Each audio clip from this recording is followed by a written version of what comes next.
November 26, 1943. 21 B-17 flying fortresses from the 381st Bomb Group are crossing into German airspace at 27,000 feet. Their contrails are painting white lines across the frozen sky. The target is Bremen's U-boat yards, but they'll never make it that far without fighting for every mile. At 10:47 a.m., the first dots appear at 2 o'clock high. Focke-Wulf FW-190s, at least 30 of them rolling into attack formation. Staff Sergeant Robert Williams, right-waist gunner on a B-17 named Devil's Own, watches those dots grow larger. His hands grip the 50 caliber Browning, fingers resting on the butterfly trigger. When the lead FW-190 reaches what looks like 1,000 yards out, he opens up. The gun hammers against his shoulder, spent brass casings bouncing off the fuselage floor. Tracer rounds arc out into the thin air, chasing the German fighter as it barrels toward them with cannon fire winking from its wings. 3 seconds, 5 seconds, 10 seconds of continuous fire. The FW-190 breaks off, trailing smoke, maybe a hit, maybe just evading. But Williams keeps his finger down. Another German fighter swings into view. More hammering, more brass. The noise inside the bomber is absolutely deafening, even through his leather helmet. The ball turret gunner is firing. The tail gunner's tracers are streaming past. Everyone's shooting at everything because when 30 fighters hit a formation all at once, you don't wait for perfect shots. You fill the sky with lead and pray something connects. Then at 10:51 a.m., just 4 minutes into the fight, Williams feels his gun go silent. The bolt locked back. He looks down at the ammunition feed. Empty. 500 rounds gone.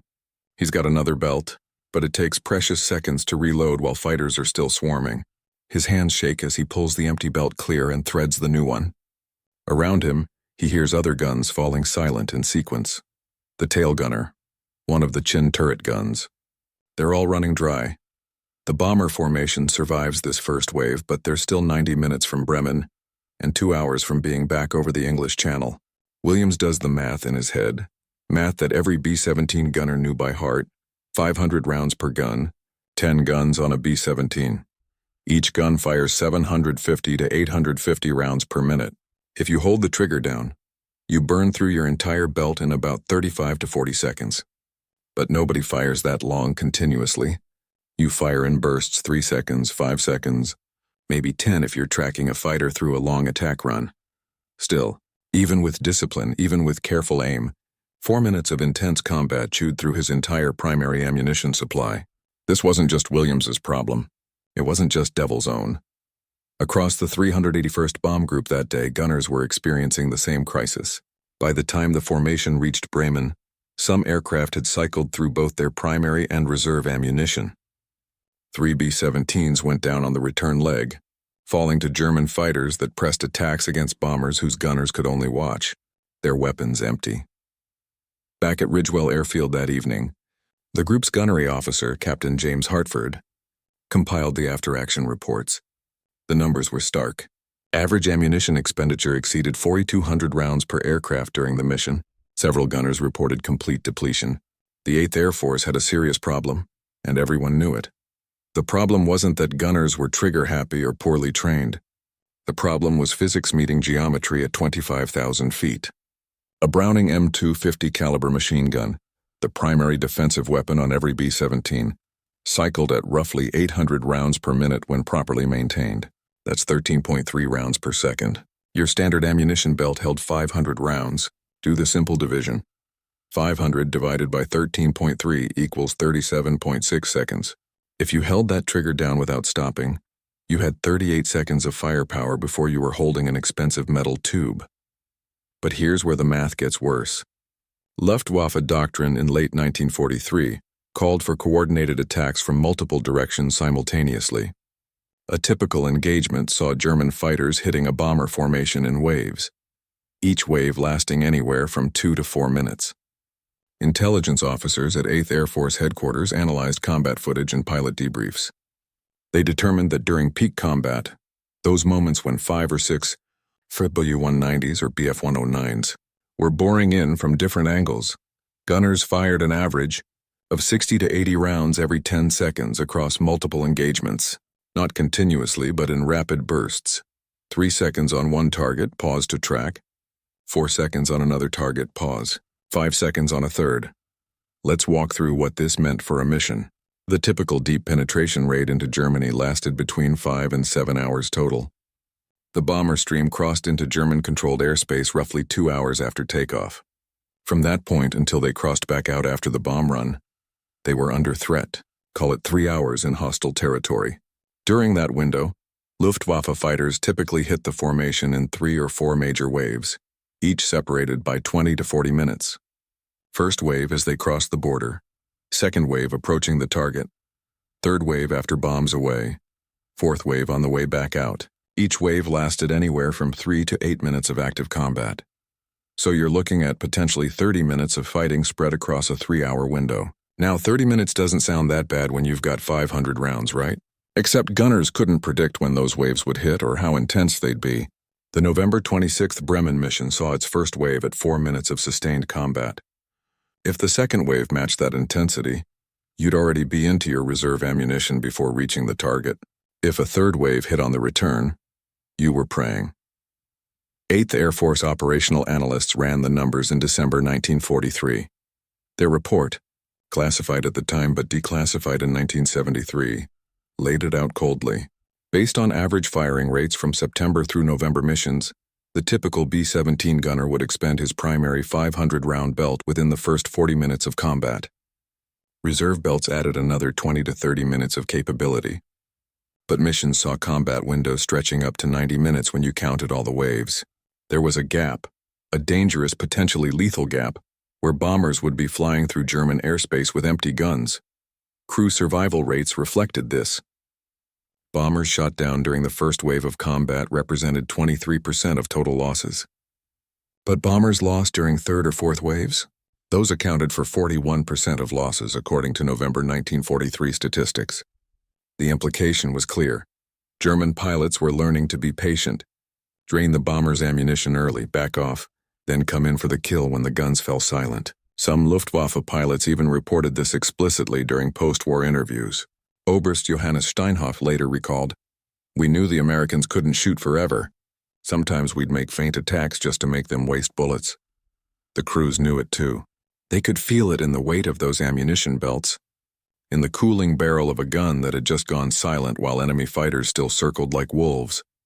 The solution didn't come from headquarters or from some tactical manual revision. It came from a maintenance tent at Bassingbourn Airfield, 60 miles north of London. On a cold evening in early November 1943, Sergeant Michael Copetsky was an armorer with the 91st Bomb Group, the kind of guy who could field strip a Browning M2 blindfolded and diagnose a feeding problem by sound alone. He'd been listening to gunners complain about ammunition shortages for weeks, watching them come back from missions frustrated, sometimes traumatized, knowing they'd had to watch German fighters make attack runs while their guns sat empty. Copetsky was sitting in the mess hall after a particularly brutal mission, November 3rd, the Wilhelmshaven raid, where the 91st lost 4 aircraft. He was drinking bad coffee with Technical Sergeant Bill Morrison, a tail gunner who'd burned through both his ammunition belts before the formation even reached the target. Morrison kept repeating the same thing. "There's got to be a way to make it last. There's got to be a way." That's when Copetsky grabbed a napkin and started sketching. The napkin itself is long gone, but Morrison described it years later in a 1987 interview for the Air Force Historical Research Agency. Copetsky drew a simple diagram, a B-17 seen from above with lines representing fields of fire from each gun position. Then he started thinking out loud. "What if you don't all shoot at once?" he asked. "What if only the guys who have the shot actually fire?" Morrison pushed back immediately. "Mike, when 6 fighters are coming at you from 6 directions, everyone's got a shot." "Yeah, but who's got the best shot?"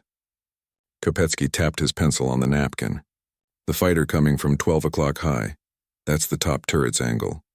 The guy coming from 6 o'clock level. That's the tail gunner's bread and butter. What if we work out who shoots at what and everyone else holds fire unless their guy doesn't get the kill?" The idea wasn't completely new. Naval gunnery had used coordinated fire for centuries. Anti-aircraft batteries used sector disciplines. But nobody had really tried to apply it to bomber defensive gunnery, where things happened fast, where targets appeared and disappeared in seconds, where the chaos of combat made complicated procedures impossible.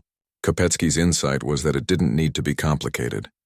It needed to be simple enough that terrified 19-year-olds could execute it while wearing oxygen masks at 27,000 feet, with the temperature at 40 below zero. Over the next week, Copetsky worked with the 91st's gunnery officer, Lieutenant Colonel William Reed, to formalize the concept. They divided the space around a B-17 into sectors of responsibility. The top turret gunner owned high attacks from the forward hemisphere. The ball turret took low approaches. The tail gunner had everything behind the wing trailing edge. The waist gunners covered beam attacks.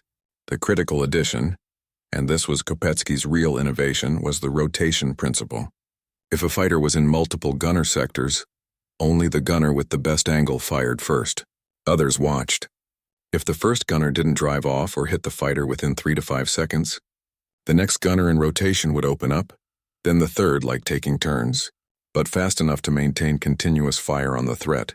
They called it rotation firing, or sometimes disciplined defensive fire.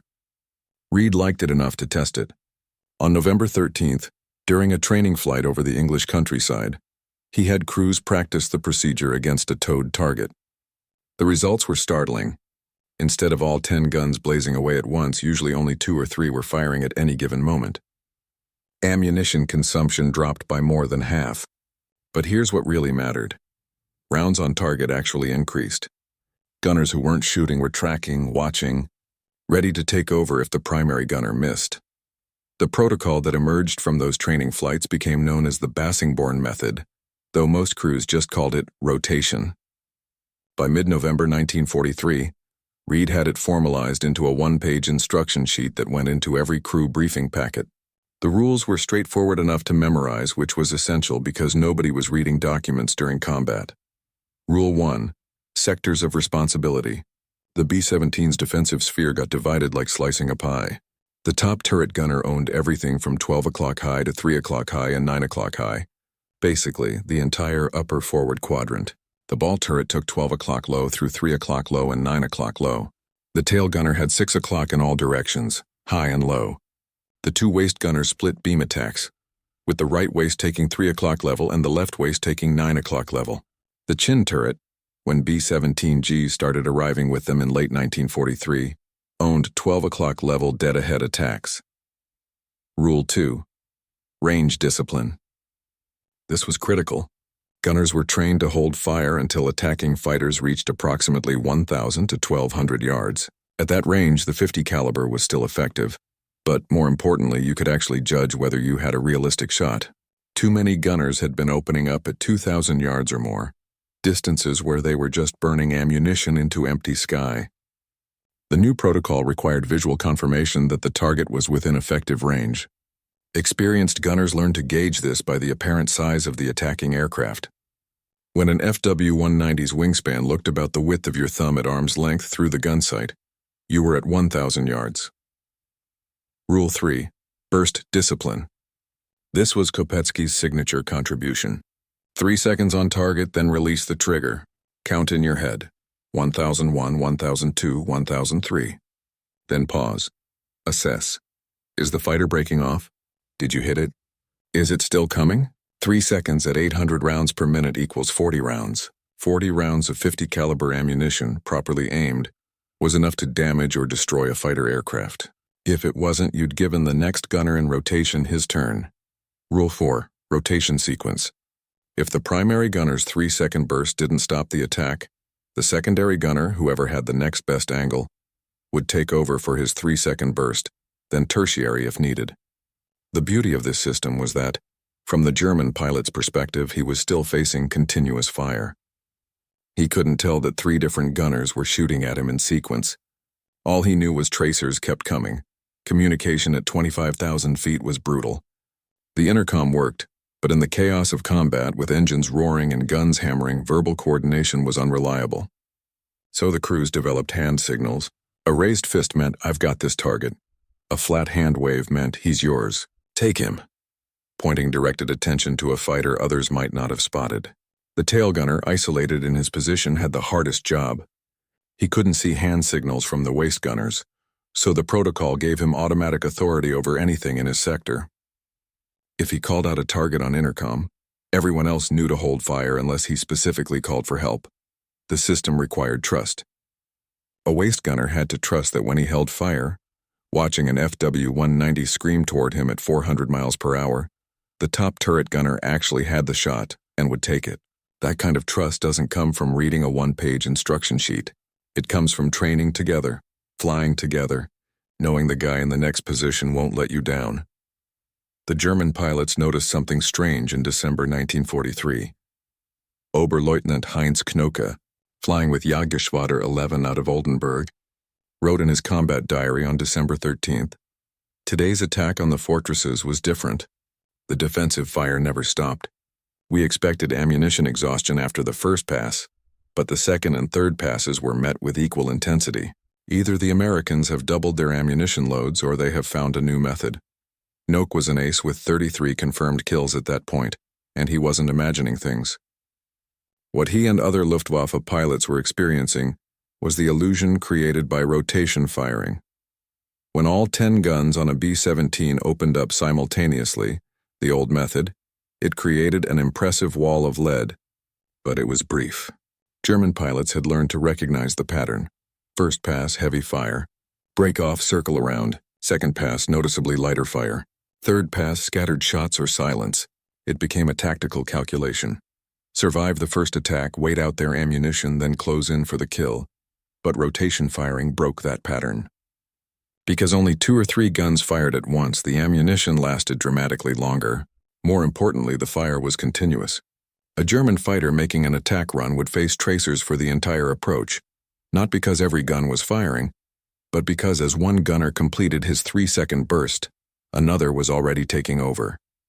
From the cockpit of an FW-190 traveling 400 miles per hour, you couldn't distinguish between 10 guns firing for 5 seconds and 3 guns firing in rotation for 15 seconds. You just saw tracers coming at you the whole time.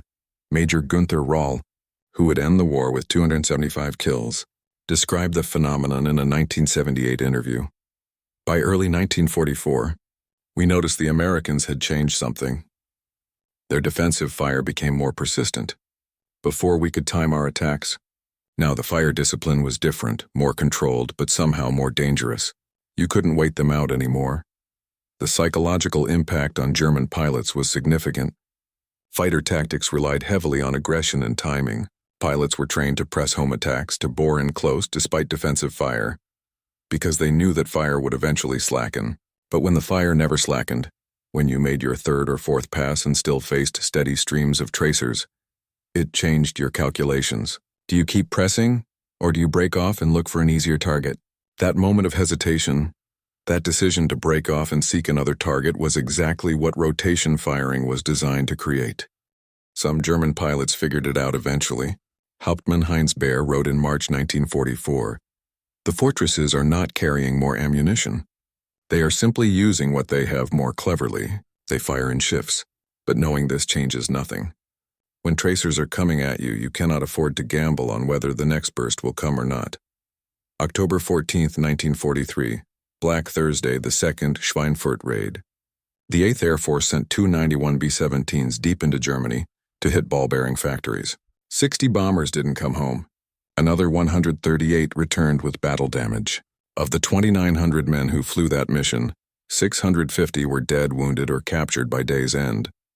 It was the single bloodiest daylight bombing mission of the war, and it nearly broke the entire strategic bombing campaign.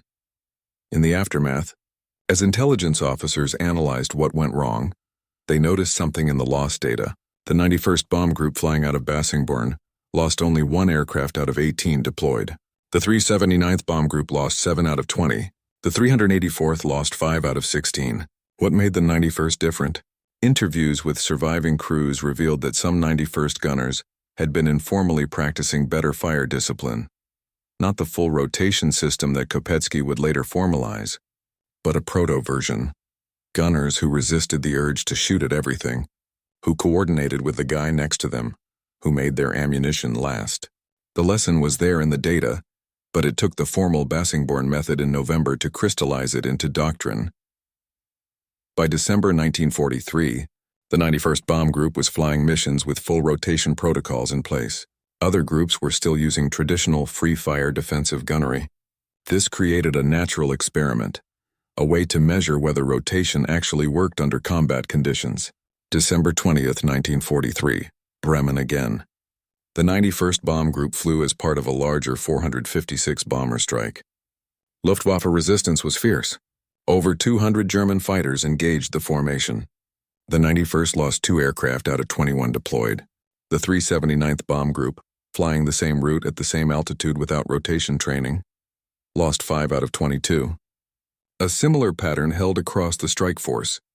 Groups that had begun implementing rotation firing showed consistently lower loss rates. The statistics became more compelling with each mission.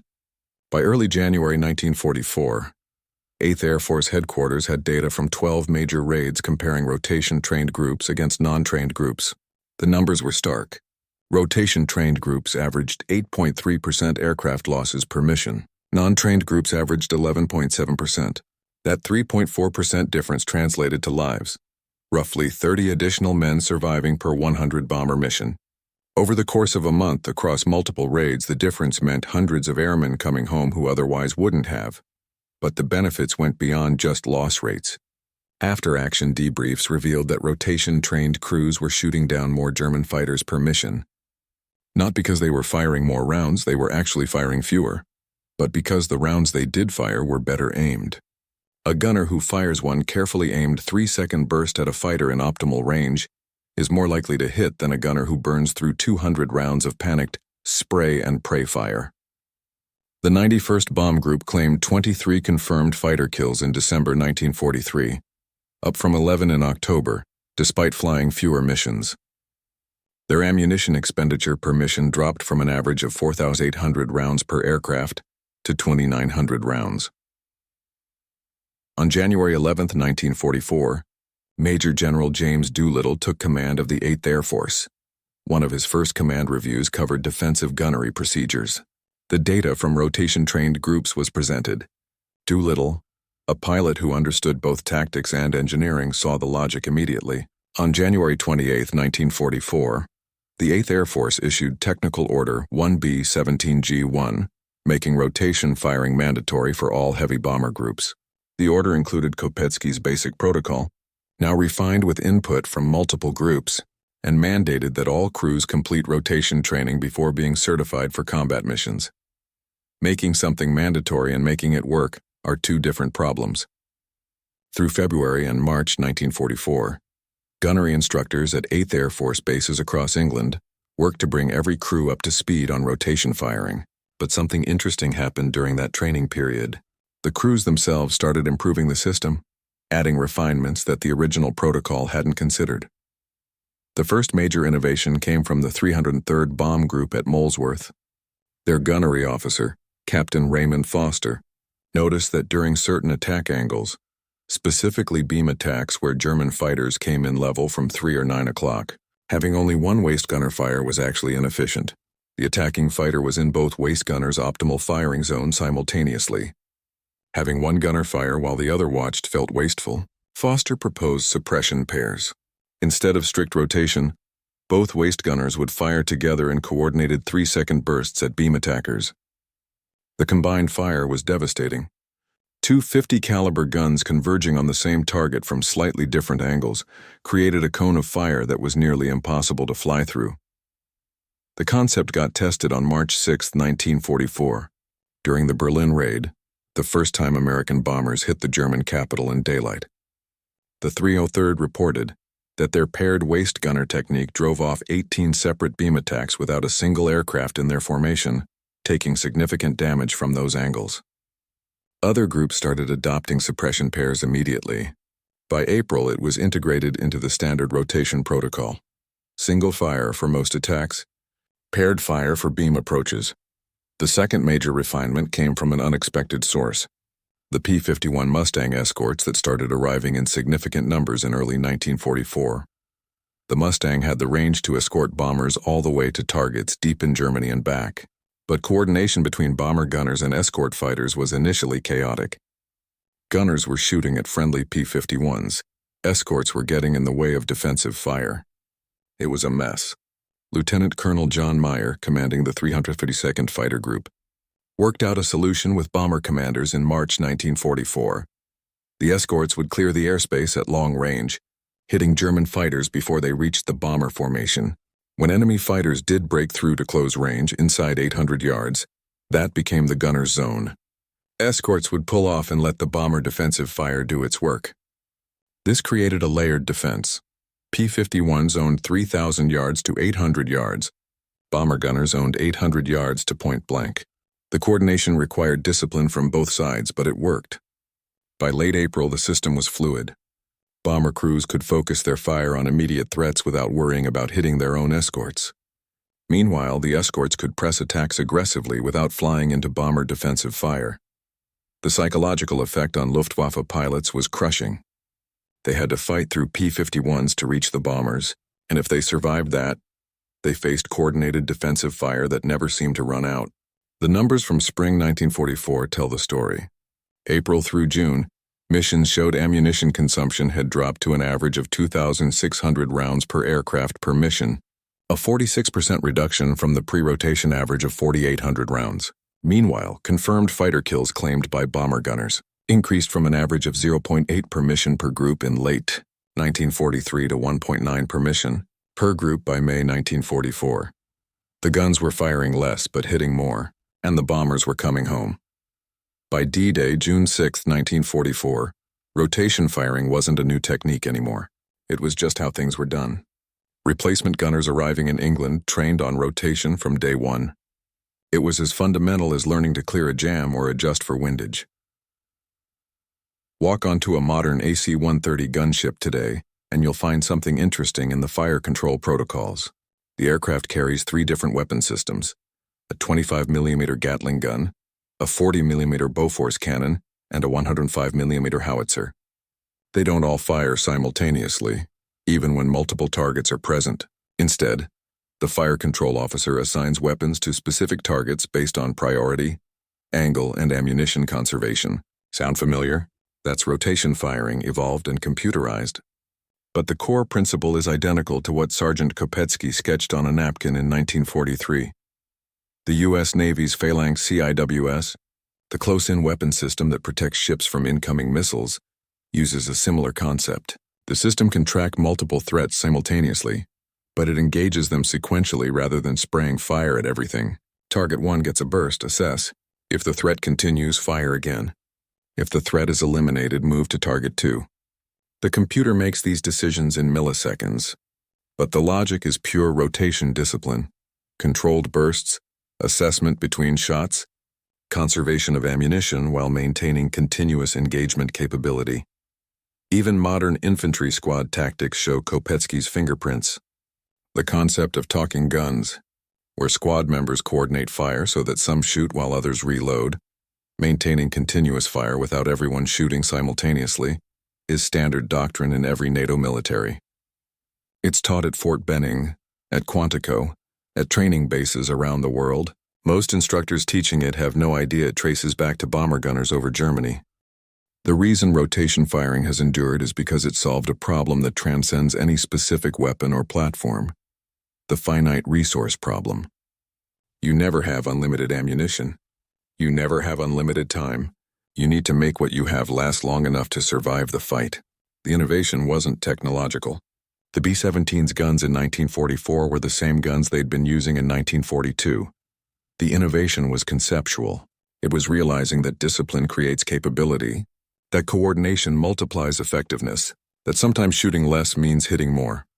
Military historians often overlook rotation firing because it's not dramatic. It didn't involve new aircraft or secret weapons. It was just better training, better coordination, better thinking. But its impact on the air war was profound. 8th Air Force loss rates declined from 11.4% per mission in October 1943 to 4.2% per mission by June 1944. Many factors contributed: P-51 escorts, improved tactics, declining Luftwaffe capability, but rotation firing was part of that equation. Those percentage points represented thousands of airmen who made it home. Heinz Knoke survived the war. In his memoir published in 1953, he devoted a chapter to what he called the ammunition mystery. He knew the Americans hadn't increased their ammunition loads. His intelligence officers confirmed the B-17's armament hadn't changed. He knew they weren't using some wonder weapon, but he never quite figured out the rotation system even after the war. They simply made what they had last longer, he wrote, and that made all the difference. That napkin Copetsky drew on is gone. The maintenance tent at Bassingbourn is gone. Most of the men who flew those missions are gone now, but every time a modern weapon system uses coordinated fire discipline, every time a gunner learns to fire in controlled bursts rather than continuous streams, every time ammunition conservation becomes part of tactical doctrine, Copetsky's simple idea lives on. The best innovations don't announce themselves. They just become the way things are done.